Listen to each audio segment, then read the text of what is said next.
الزراعة في وطننا العربي. يلا بينا نفهم بسرعة. الطلاب الأعزاء، طلاب الصف السادس، عاملين إيه؟ يا رب تكونوا في أفضل حال دائما وأبدا.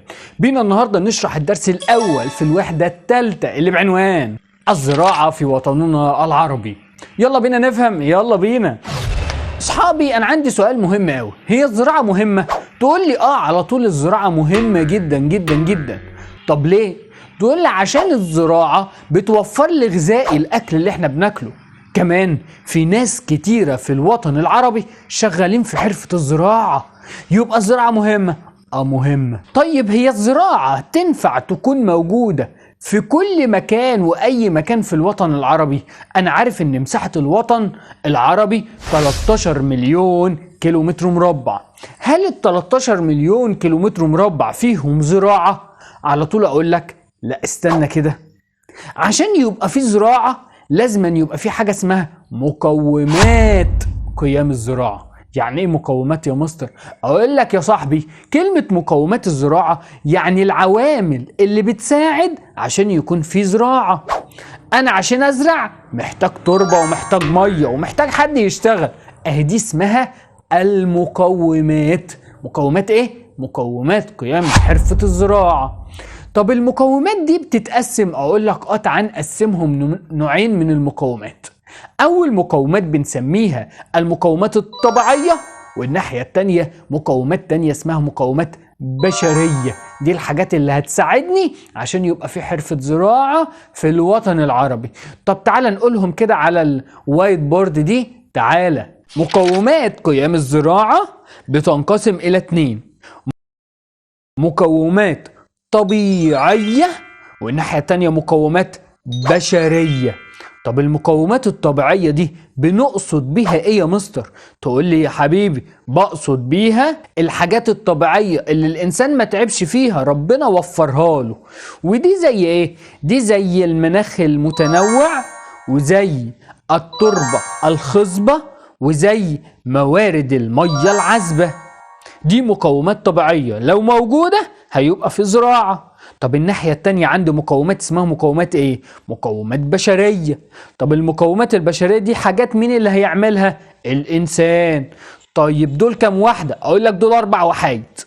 أول واحدة هي الأيدي العاملة، 2 السوق، 3 رأس المال، 4 وسائل النقل. يبقى دلوقتي انا عندي كام نوع من المقومات؟ مقومات طبيعية ومقومات ايه؟ بشرية. طب بينا بقى تعالى معايا هنا وارجع تاني واشرح لك مقوم. هنبتدي بالمقومات ايه؟ هنبتدي بالمقومات الطبيعية. احنا قلنا المقومات الطبيعية كام واحدة؟ تعال نقولهم تاني وسريعا. تعال. المقومات الطبيعية 3. اول واحدة المناخ المتنوع، 2 التربة الخصبة، 3 موارد المية العذبة. تعال بقى واحدة واحدة في دول اخدهم وادرسها. تعال. اول حاجة انا قلت لك المناخ المتنوع. يعني ايه مناخ متنوع؟ اقول لك يعني الوطن العربي زي ما احنا درسنا في 3 اقاليم مناخية. كل اقليم مناخي في مجموعة من النباتات بتنمو فيه. طيب هو انا عندي اقليم مناخي ولا 3؟ عندي 3. يبقى معنى كده ان انا عندي كم مجموعة نبات؟ اقول لك 3 برضو، مجموعة ومجموعة ومجموعة. يبقى تنوع المناخ هيخلي عندي تنوع محاصيل؟ تقول لي تنوع المناخ هيخلي فيه تنوع محاصيل. حتى تعالى اقول لك على معلومة، هي المحاصيل اللي بنزرعها في الصيف زي المحاصيل اللي بتتزرع في الشتاء؟ اقول لك لا، واكيد انت عارف دي، في حاجات في الصيف وفي حاجات في الشتاء. يبقى تنوع المناخ بيخلي عندي ايه؟ تنوع محاصيل. صعبة؟ ادي اول عنصر طبيعي او مقوم طبيعي بيخلي لي في زراعة. طب المقوم التاني؟ المقوم التاني هو التربة الخصبة. يعني ايه تربة خصبة؟ اقول لك التربة الخصبة اللي هي عبارة عن الطين اللي موجود في اراضي مصر كتير. والتربة الخصبة دي بنلاقيها حوالين الأنهار. طب أنا عندي كم نهر في الوطن العربي؟ أقول لك الأنهار المهمة اللي حواليها تربة ينفع نزرع فيها هي كالآتي: نهر النيل ده موجود في مصر والسودان، 2 دجلة والفرات وده موجود في العراق. يبقى يا صاحبي التربة الخصبة بتساعد على قيام الزراعة؟ تقول لي طب التربة الخصبة دي الاقيها فين؟ تقول لي الاقيها حوالين الانهار. طب انهار زي ايه؟ زي نهر النيل وزي دجلة والفرات. هل ده صعب؟ لا مش صعب. طيب تالت عامل لقيام الزراعة هو مين؟ تقول لي تالت عامل هو المياه العذبة. بس خلي بالك المياه العذبة دي بقى 3 انواع او 3 مصادر. تعال نفهمهم بشكل اوضح. تعال على الوايت بورد. تعال. مصادر المياه العذبة بتنقسم الى 3 مصادر، يعني 3 اماكن بيجيلنا منهم مياه عذبة اقدر استخدمها في الزراعة. اللي هم ايه بقى؟ اول حاجة وهي الانهار، 2 المياه الجوفية، 3 المياه الامطار. دول 3 مصادر اقدر اجيب منهم مياه عذبة استخدمها في الزراعة. طب الانهار دي موجودة فين؟ اقول لك الانهار دي موجودة في مصر والسودان وده نهر النيل زي ما احنا عارفين. كمان دجلة والفرات وده موجود في العراق. ده مصدر مياه عذب ومهم اسمه مصدر الانهار. طب المياه الجوفية دي اقول لك المياه الجوفية موجودة في الواحات، والواحات دي موجودة في الصحراء. زي واحد ايه بقى؟ اقول لك زي واحد سيوة في مصر وواحد ليوا في الامارات. يبقى انا عندي واحدين، واحد سيوة في مصر وواحد ليوا في الامارات. دي مياه ايه؟ مياه جوفية. طب لو محدش عارف يعني ايه مياه جوفية اقول له مياه جوفية يعني المياه اللي بنجيبها من الابار، حفرة عميقة في الصحراء بنزل لها حاجة تطلع لي مياه زي دي كده. تالت مصدر للمياه العذبة هي الامطار، والامطار دي نلاقيها في الاجزاء الشمالية في الوطن العربي او الاجزاء الجنوبية، والجنوبية دي يعني في اليمن وجنوب موريتانيا زي ما خدنا في الدرس بتاع الاقاليم المناخية. تعالى بقى اشرح لك هنا تاني الامطار والانهار والمياه الجوفية تاني، بس خد بالك انت هتفهمهم بشكل اوضح لو دوست لايك او عملت سبسكرايب. لو ما كنتش عامل يعني اعمل، ولو ما كنتش عملت لايك دوس لايك. مهم جدا عشان ايه؟ تفهم. ما هو انت مش هتفهم من غير ما تعمل لايك. ليه؟ لانه اللايك ده شغل انت بتعمله معايا عشان القناة بتاعتنا تكبر واكمل معاك المنهج وتفهمه بشكل اوضح يا صديقي. فيعني ايه، ما تنساش اللايك، ولو مش مشترك اشترك. تلاقي تحت هنا كده في حاجه اسمها ايه، اشتراك او سبسكرايب. تعال اربط لك ما بين الدرس ده ودرس الاقاليم المناخيه. ده مهم قوي، خد بالك. انا قلت لك انا عندي كام مصدر للمياه العذبه؟ او تقول لي 3 مصادر. اول مصدر وهو الانهار، والانهار دي بنلاقيها فين؟ الانهار دي بنلاقيها في مصر والسودان نهر النيل، ودجله والفرات في العراق. في مصدر ثالث مش مكتوب في المنهج بس اتقال في الدروس الاولانيه وهو جوبا وشبيلي في الصومال. طيب الابار دي نلاقيها في الصحراء.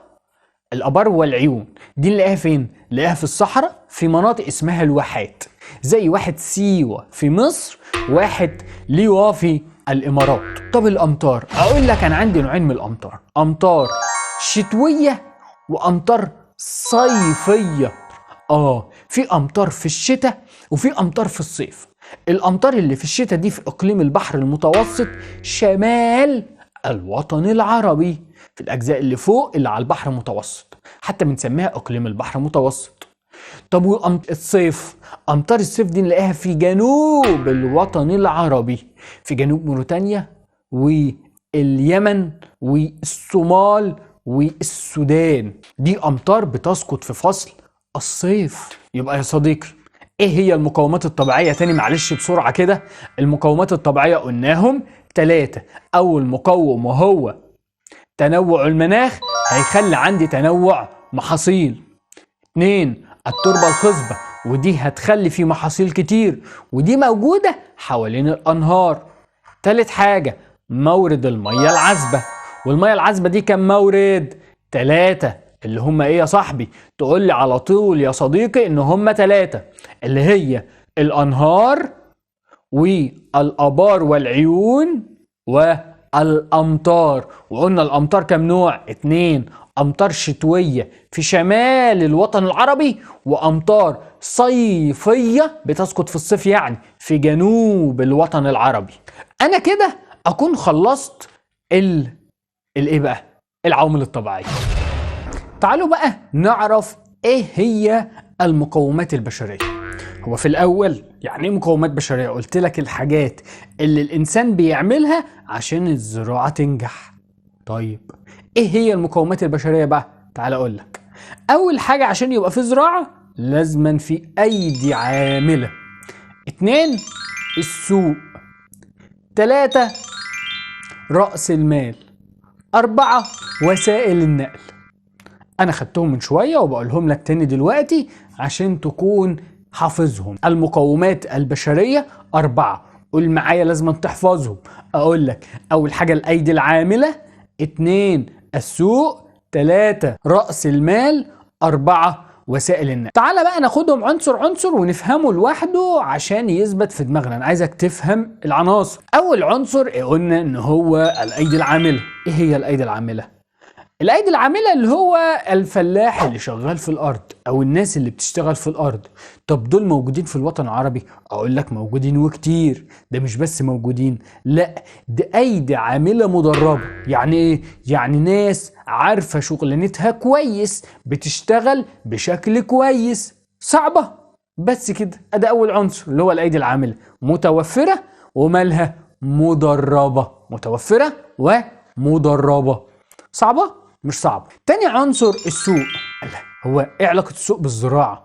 اقول لك السوق ده اللي هنبيع فيه ايه بقى؟ الحاصلات او المحاصيل بتاعتنا. يبقى السوق مهم. اقول لك مهم كعوامل طبيعية ولا بشرية؟ لا بشرية. طب بنعمل فيه ايه؟ بنبيع فيه المنتجات. وعايز اقول لك معلومة مهمة قوي، ان الطلب زاد على المنتجات العربية. يعني المحاصيل العربية العالم كله عايز يشتريها. ليه؟ لأن جودتها كويسة جدا جدا. يبقى بحتة السوق لازم تقول لي ايه؟ ان المنتج العربي زاد ولا قل الطلب عليه؟ تقول لي على طول زاد. ماله؟ زاد. يبقى الطلب على المنتج العربي زاد لانه منتج ماله كويس قوي. تالت عنصر بشري اللي هو رأس المال. ايه هي رؤوس الاموال؟ اللي هي الفلوس. طب ايه علاقة الفلوس بالزراعة؟ اقول لك يا صديقي ركز كده معايا. هو مش اخونا الفلاح محتاج ان هو يكون عنده بذور، البذرة اللي هيحطها في الارض؟ مش محتاج اسمدة؟ اقول محتاج. طب هيشتريها بايه؟ هيشتريها بالفلوس. يبقى تاني كده انا محتاج رؤوس الاموال عشان اوفر الحاجات اللي ممكن الفلاح يحتاجها، زي البذور وزي الاسمدة وزي الالات. مش محتاج جرار مثلا عشان يشتغل بيه في الارض؟ اقول لك محتاج. يبقى الحاجات دي هيوفرها من خلال ايه؟ رؤوس الاموال. كمان الدولة محتاجة الفلوس عشان تعمل مشاريع زراعية كبيرة.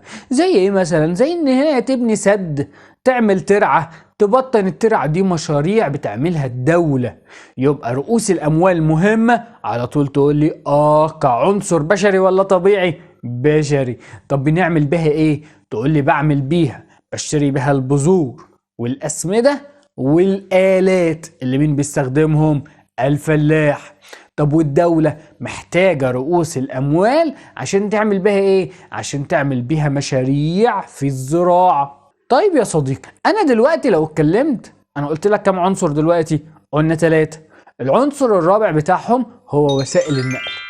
علاقة النقل العربيات بالزراعة. أقول لك مين اللي هياخد المحصول من الأرض يروح ينقله السوق عشان يتباع؟ طبعا وسائل النقل. يبقى وسائل النقل مهمة عشان بتنقل المحاصيل من الأرض للسوق، اللي مين هيشتريه في السوق؟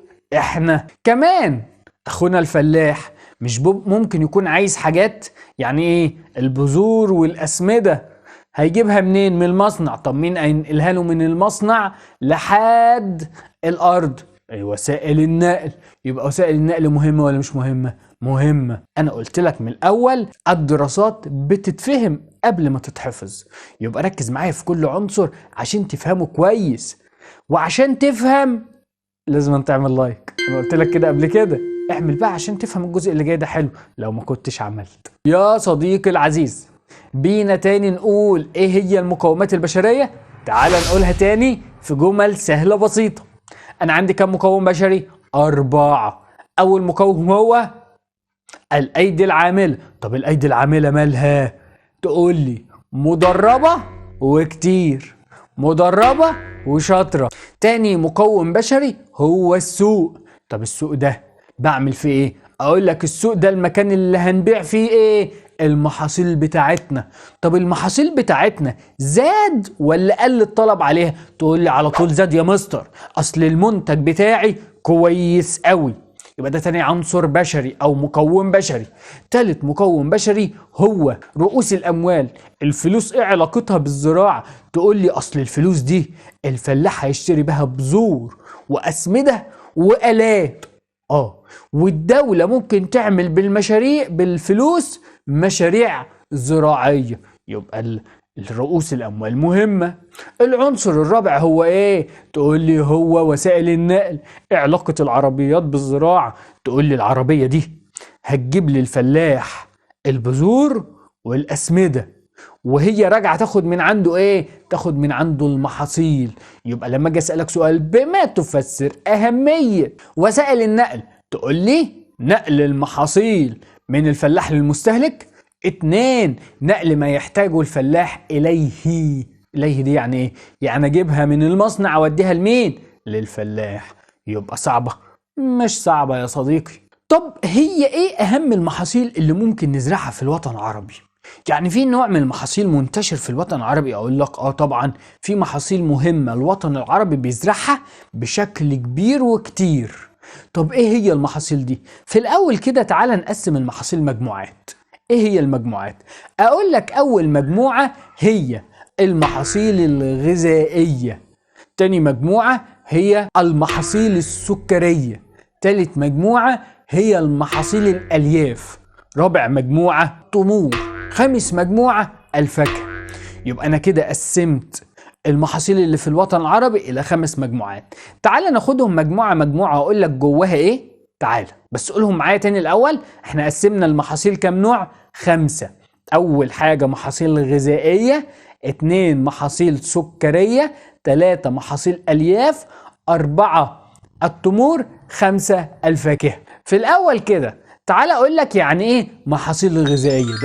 ده اول مجموعة. المحاصيل الغذائية هي المحاصيل اللي الإنسان بيستخدمها في أكله بشكل مباشر. زي إيه؟ زي القمح اللي بعمل منه الدقيق، اللي بعمل منه العيش، أو بعمل منه المكرونة، أو بعمل منه النودلز اللي أنت بتاكلها وأنا بنصحك إنك ما تاكلهاش. ماشي؟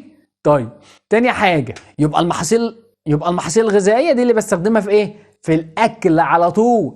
زي إيه؟ القمح. أو إيه كمان؟ الرز. وكمان الذرة كمان بنستخدمها كغذاء. ال3 دول تحت عنوان اسمه المحاصيل الايه؟ تقول لي محاصيل غذائية. طب مين اهم دولة في الوطن العربي بتنتج المحاصيل الغذائية؟ هو انا عندي كام دولة في الوطن العربي؟ 22. طب اهم دولة بتنتج المحاصيل الغذائية؟ على طول تقول لي مصر. طب تاني مجموعة هي مجموعة المحاصيل السكرية. المحاصيل السكرية دي اقول لك دي محاصيل بنطلع منها السكر. عارف السكر؟ اكيد عارفه. طيب ايه المحاصيل اللي بطلع منها السكر؟ تقول لي انا عندي محصولين ممكن اطلع منهم سكر. اول حاجة قصب السكر، تاني حاجة بنجر السكر. دول باخدهم بزرعهم وبعد كده اوديهم المصنع يعمل ايه؟ يطلع منهم السكر. عشان كده بسميها محاصيل سكرية. يبقى المحاصيل السكرية مين ومين؟ قصب السكر وبنجر السكر. طيب مين أهم دولة عربية بتنتج المحاصيل السكرية؟ تقول لي مصر. صعبة دي كمان؟ لا مش صعبة. طيب الألياف. محاصيل الالياف. ايه محاصيل الالياف دي؟ هي ايه الالياف دي؟ اقول لك الالياف دي الحاجات اللي بنعمل منها الخيط. طب الخيط ده بعمل بيه ايه؟ اقول لك بوديه المصنع يتعمل قماش. طب بعد ما يتعمل قماش يتعمل هدوم يا صاحبي. يبقى محاصيل الالياف هي المحاصيل اللي بتدخل في صناعة الملابس. طيب دي كام نوع؟ اقول لك 2. ايه هما؟ القطن والكتان. القطن والكتان. يبقى محاصيل الالياف اللي بدخلها في صناعة الملابس. ودي كام نوع؟ 2، قطن وكتان. مين اهم الدول بقى؟ مصر. برضو بس المرة دي هضيف دولة كمان، هي السودان.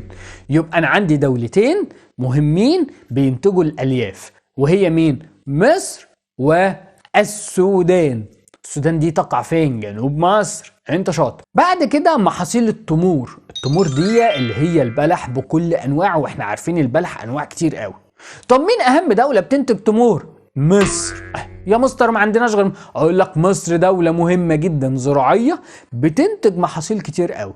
يبقى انا لحد دلوقتي قلت كم مرة مصر؟ 4 مرات. قلت مصر هي اول دولة بتنتج محاصيل غذائية، هي اول دولة بتنتج المحاصيل السكرية، هي اول دولة بتنتج الالياف، هي اول دولة بتنتج التمور. رابع نوع محاصيل هو محاصيل الفاكهة. الفاكهة دي كلنا عارفينها، اللي هي ايه بقى؟ عنب والتفاح والمانجا. طيب محاصيل الفاكهة دي كلها، مين اهم الدول العربية بتنتج محاصيل الفاكهة؟ مصر. كمان مصر؟ اقول لك مصر، بس المرة دي هضيف عليهم مصر والعراق وفلسطين. تمام ده ولا في مشكلة؟ اعتقد ان هو سهل. يبقى يا صديقي انا لما قسمت المحاصيل قسمتها كام نوع؟ قلت لي 5 انواع. تيجي نقول لهم سريعا وتقول معايا؟ تعالى. اول نوع محاصيل غذائيه، اللي هي ايه؟ قمح، ارز، ذره. مين اهم دوله؟ مصر. تاني نوع محاصيل هي المحاصيل السكريه، وقلنا ايه؟ بنجر السكر وقصب السكر. مين اهم دوله؟ مصر. تالت نوع محاصيل هي محاصيل ايه؟ هي محاصيل الالياف. طب الالياف دي ايه؟ تقول لي كتان او قطن. مين اهم دولة؟ مصر. مين مع مصر؟ السودان. رابع نوع هي التمور. التمور اللي هو البلح. مين اهم دولة؟ تقول لي مصر.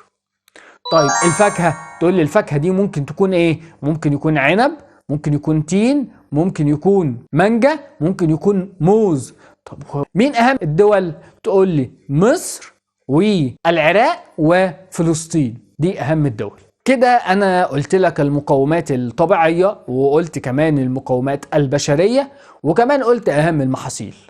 تعالى كده ركز معايا وشوف مجموعة الاسئلة دي وحل معايا. اختر الاجابة الصحيحة مما بين القوسين. 1. من المقومات الطبيعية لقيام الزراعة؟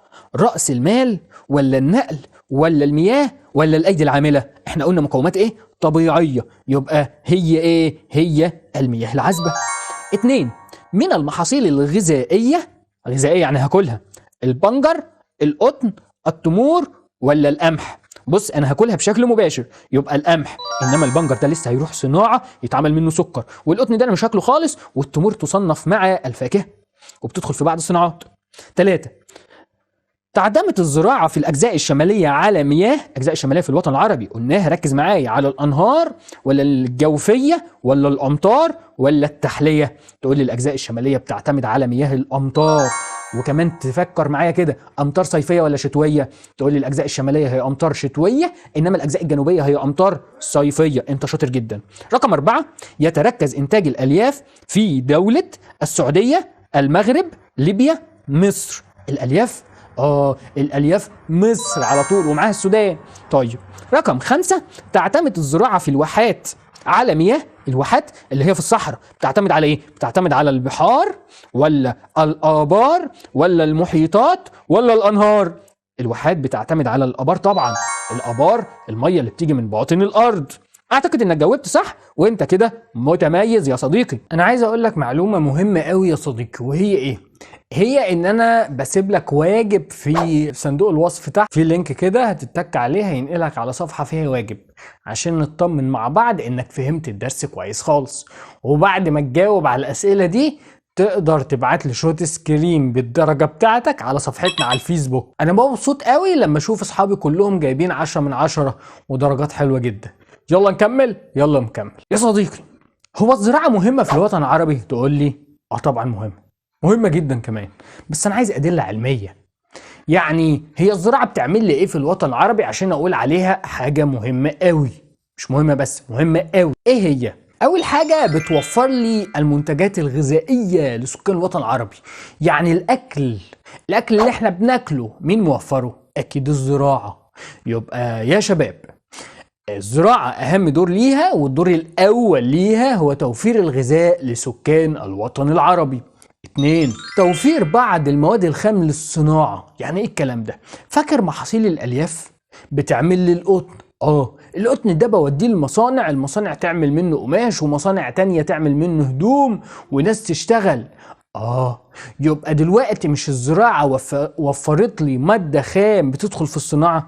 تقول لي يبقى الزراعة مهمة للصناعة؟ الزراعة مهمة للصناعة. صعبة دي؟ اعتقد دي تاني نقطة وانت فهمتها.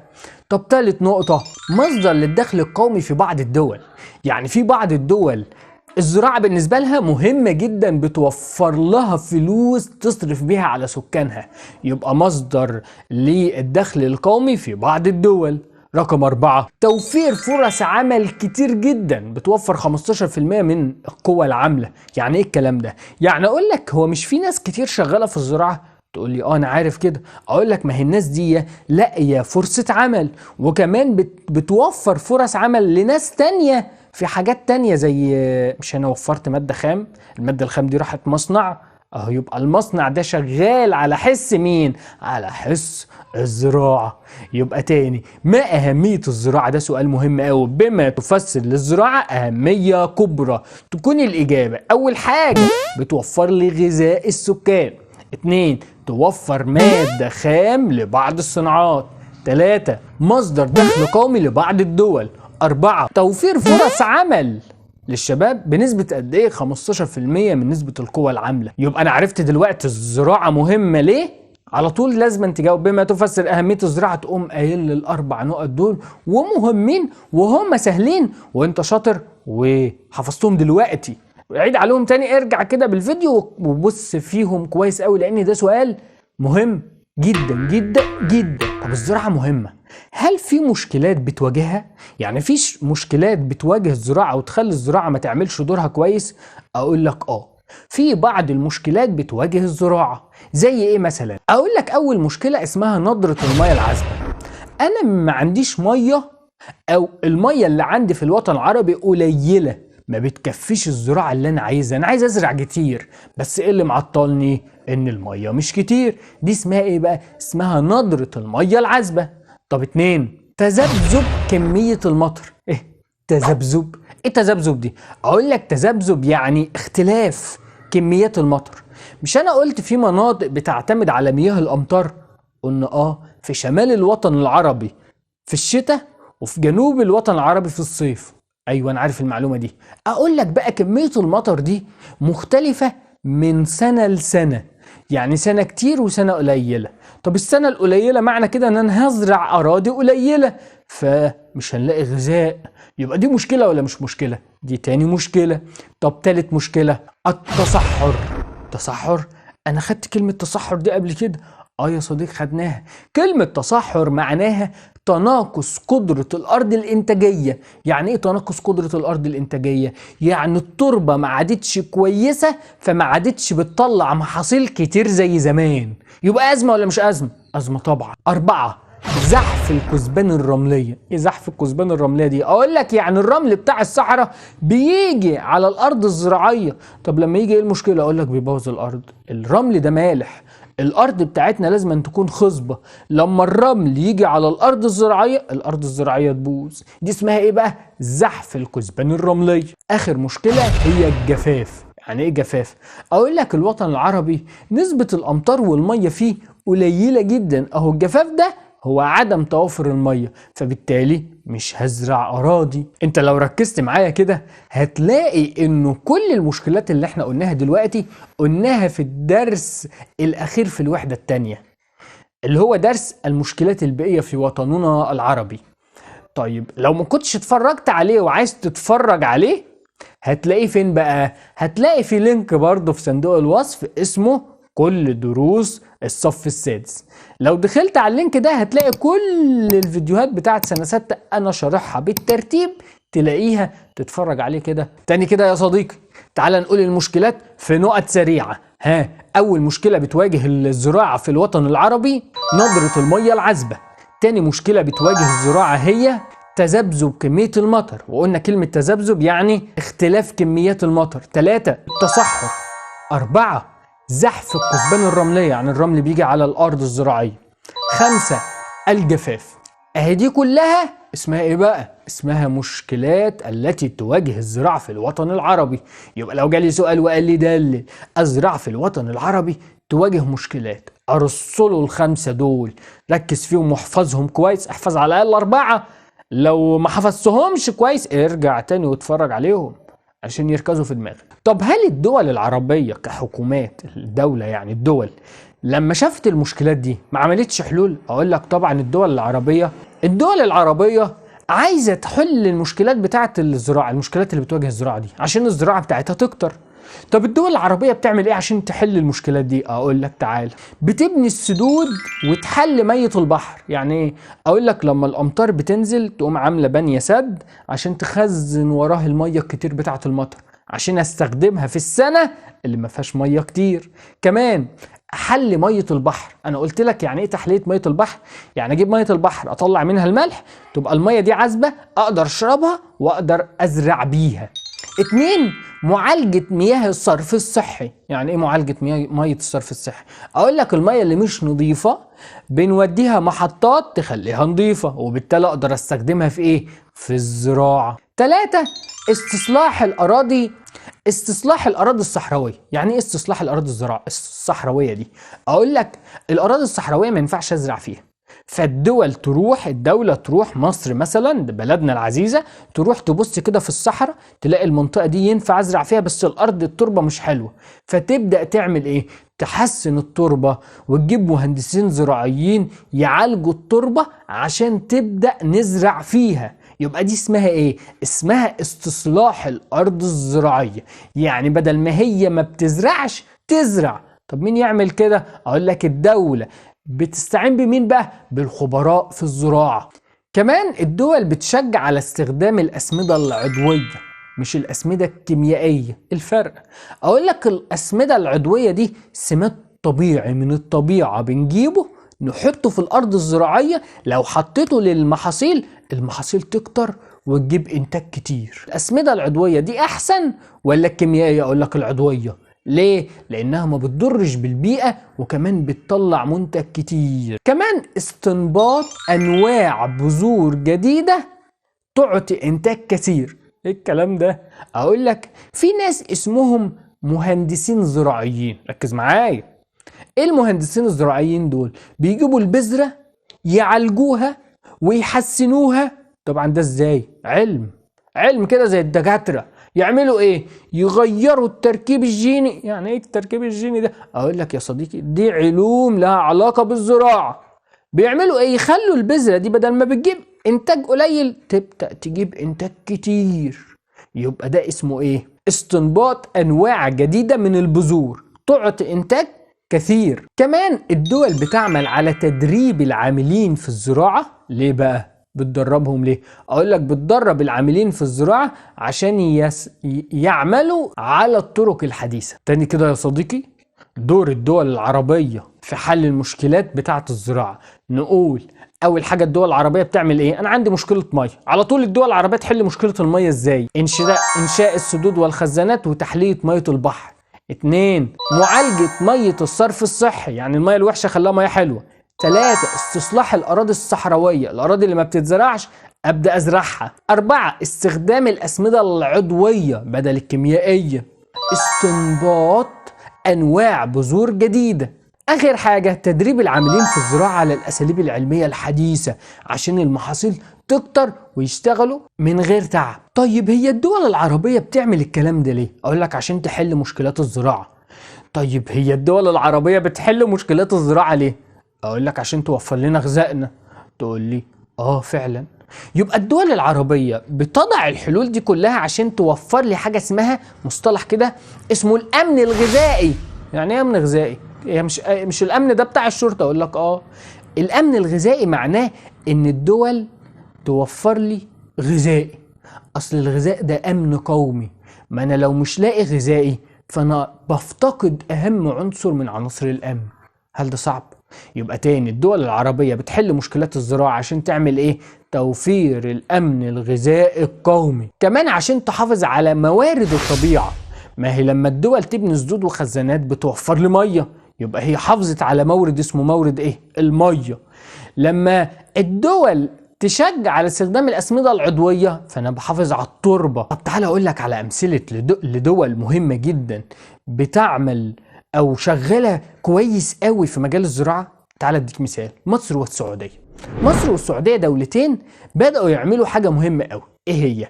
بيشجعوا الفلاحين على إن هم يستخدموا الري بالرش وبالتنقيط. الري بالرش ده اقول لك ده اسلوب بنقدر نروي به الارض، ننزل ميه في الارض بس نوفر فيه في الميه.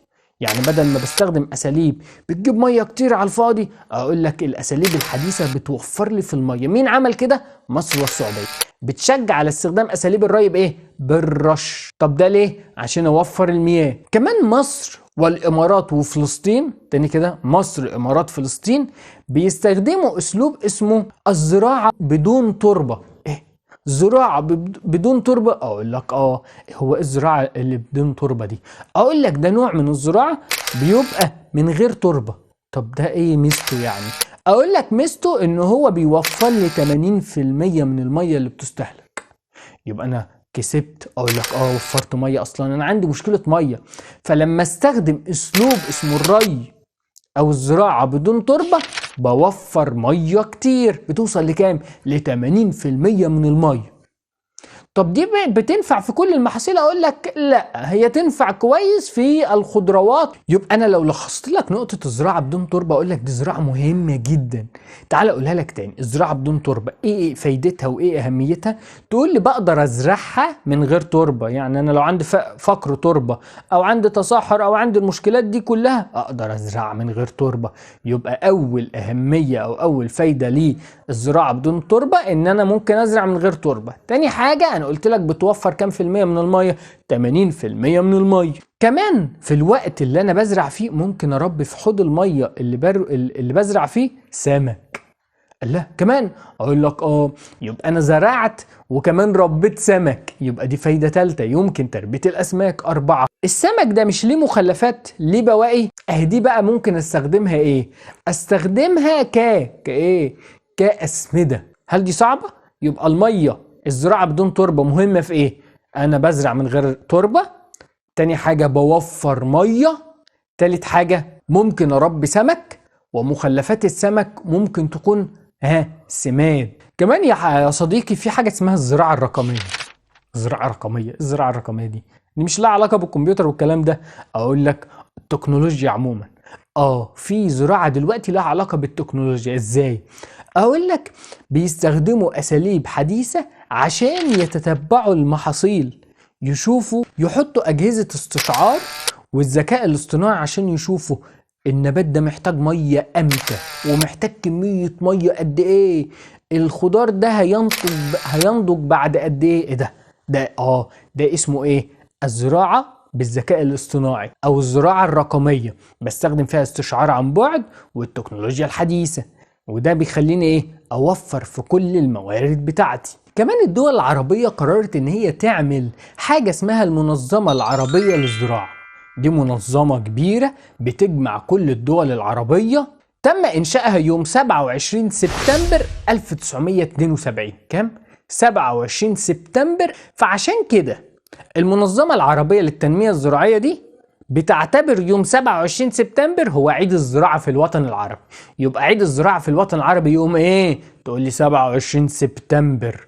طب ليه؟ اقول لك اصل اليوم ده اللي تم انشاء فيه ايه؟ المنظمة العربية للتنمية الزراعية يوم 27 سبتمبر 1972. طيب ايه دور المنظمة؟ بتشتغل ايه يعني؟ بتعمل لنا ايه؟ بتفيدنا في ايه؟ اقول لك بتفيدنا في حاجات كتير. بتطور الانشطة المتعلقة بالزراعة بين كل الدول العربية، بتجمع كل وزراء الزراعة عشان يحطوا خطة يشتغلوا فيها كل الدول العربية مع بعض، عشان كمان نحقق حاجة اسمها التكامل الزراعي.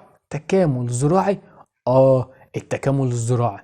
طب يعني ايه تكامل زراعي؟ اقول لك يعني الدول العربية تكمل بعض في حتة ايه؟ حتة الزراعة. كمان تلبية احتياج الدول العربية من السلع، كمان عشان المنتج بتاعه يبقى كويس خالص يقدر ينافس المنتجات الأجنبية. كمان في عندنا منظمة عالمية اسمها منظمة الفاو. ايه منظمة الفاو دي؟